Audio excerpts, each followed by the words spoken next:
مذکورہ خاتون کا قصہ صحیح بخاری میں موجود ہے۔ یہ عورت عرب کے کسی قبیلے کی لونڈی تھی۔ اس کا رنگ کالا تھا۔ قبیلے والوں نے اسے آزاد کر دیا، مگر یہ آزاد ہو کر کہیں جانے کے بجائے اس گھر میں اہل خانہ کے ساتھ ہی رہنے لگی۔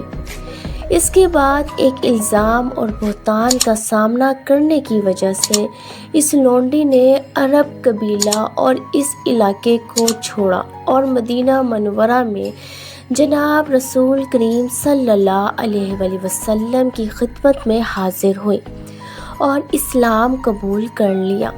اس خاتون کے لیے اب مسجد نبوی میں ایک خیمہ لگا دیا گیا۔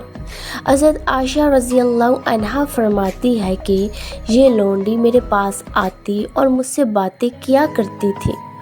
وہ جب بھی میرے پاس آتی تو یہ ضرور کہتی، ہمارے رب کے عجائب میں سے ہے کمر بند کا دن کہ وہ بن گیا میرے لیے کفر کے ملک سے نجات کا دن۔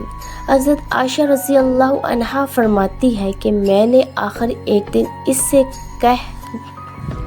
کیا بات ہے، جب بھی تم میرے پاس آ کر بیٹھتی ہو تو یہ جملہ ضرور کہتی ہو، اس کا بس منظر کیا ہے؟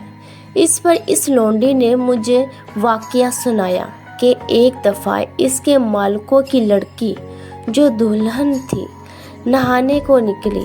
اس کا کمر بند سرخ تسموں کا تھا۔ اس لڑکی نے وہ کمر بند تار کر رکھ دیا۔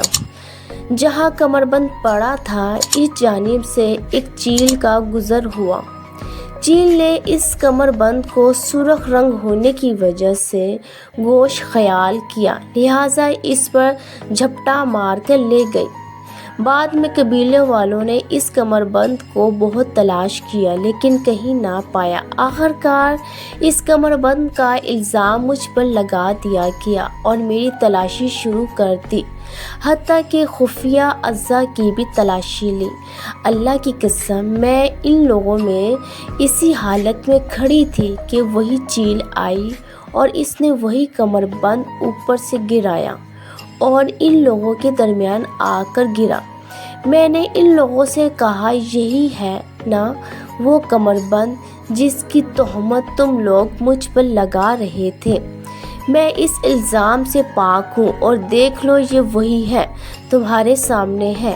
کہ اس واقعے کے ضمن میں حضرت ثابت رضی اللہ عنہ کی روایت میں یہ اضافہ ہے کہ وہ لونڈی کہتی ہے کہ میں نے اللہ تعالیٰ سے دعا کی جو فوراً قبول ہوئی۔ اللہ کی مدد کا یہ نظارہ دیکھ کر اب اس کالی خاتون نے علاقہ چھوڑنے کا فیصلہ کر لیا اور محمد عربی صلی اللہ علیہ وآلہ وسلم کے دیس کی جانب سفر کا ارادہ کر لیا کہ اب اس دیس کی طرف جاؤں جو دنیا میں بے سہاروں کا سہارا بنتا ہے، بے آسروں کا آسرا بنتا ہے۔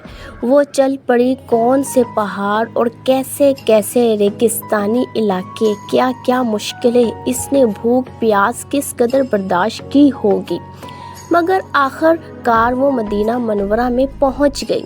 رحمت العالمین حکمران مدینہ سرکار دو عالم سلام کی خدمت میں حاضر ہوئی، اسلام قبول کیا اور اسلامی معاشرے کی رکن بن گئے۔ عارضی بندوبست کے تحت مسجد نبوی میں خیمہ لگا دیا گیا۔ واہ، کالی لونڈی کے مقدروں کا کیا کہنا، اس کا گھر مسجد نبوی صلی اللہ علیہ وآلہ وسلم کا صحن بن گیا۔ اما کائنات کی زوجہ محترمہ صدیقہ کائنات کا اس سے پڑوس مل گیا۔ اب وہ مومنہ بن گئی، صحابیہ بن گئی، اللہ کے ساتھ دوستی یعنی ولایت کا مقام پا گئی۔